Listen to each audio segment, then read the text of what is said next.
Hey, what's going on everyone? It's Justin here, and today I've got a dedicated camera test for the HTC 10. As you may know, in the past years, flagship HTC smartphones didn't exactly have the best cameras. This year though, they have definitely made a ton of improvements with a 12 megapixel rear-facing camera with the ability to record 4K video, and with the pixel size of 1.55 microns, HTC still claims you're going to get the great low light performance.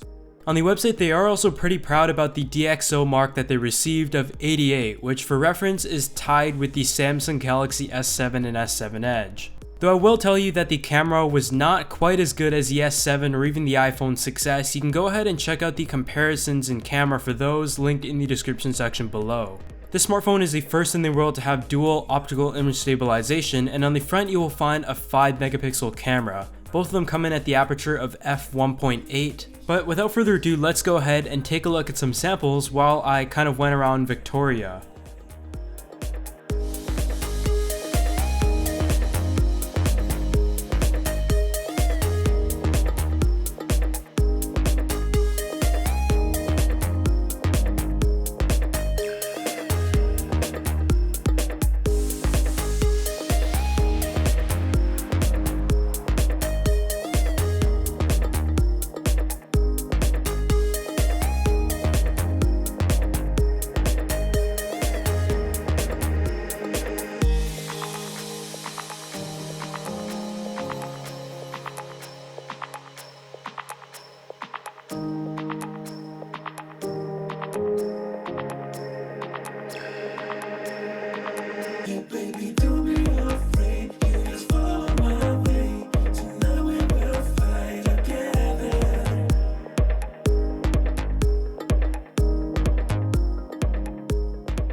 From looking at the images here, you can see that the HTC 10 is definitely a big improvement from previous years, though there are still some problems. I did choose to wait for the major update before doing the dedicated review along with the camera comparisons and the camera test. I did the same for the BlackBerry Priv, and I think it's fair for the smartphone to have its first major update to fix some initial issues. As you can see here, the images are rather sharp, but one thing you will definitely see if you look along the edges is that the sides are pretty soft. Though the sharpness is good enough, it definitely isn't as sharp as what I saw on the Samsung Galaxy S7 and S7 Edge, as well as the iPhone 6s. But if you're someone who enjoys the HTC experience and just wants a solid camera but isn't exactly a photographer, then this camera will without a doubt be good enough. Some other things you would definitely notice if you compare it to other smartphones is the fact that the images are slightly darker. The color rendition, on the other hand, overall did a pretty good job.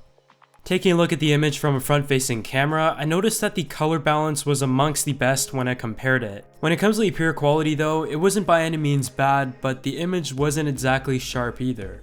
As you can see from an image taken in pitch black to test out the low light performance, the HTC 10 did a pretty good job. Quite a lot of the detail is still retained, and there is minimal grains when you look into the shadows.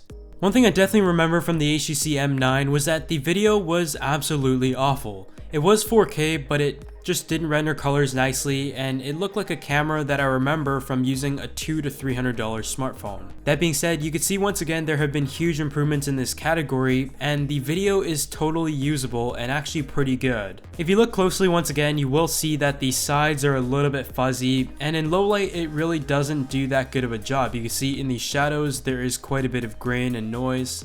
As a whole, I would consider the experience as good enough, but not the best if you compare it to other smartphones, which is what I noticed when it came to the front and rear-facing camera for photo and video. When it comes to the performance of the optical image stabilization, it was pretty average. It wasn't the best on the market, but it wasn't exactly the worst, but there definitely is a jello effect, as you can see here, when moving around even just a little bit. Of course, the front-facing camera has optical image stabilization as well, so for anyone who hopes to vlog out there, this will come in really handy, and it was mediocre and a nice feature to have, but definitely not great. But other than that, this has just been a camera test of the HTC 10, and without a doubt, HTC has bounced back big time, and I can still recommend this smartphone despite its camera performance. I would consider it a solid camera, but definitely not the best on the market, but unlike previous years, I would still be able to use this smartphone and be satisfied with it.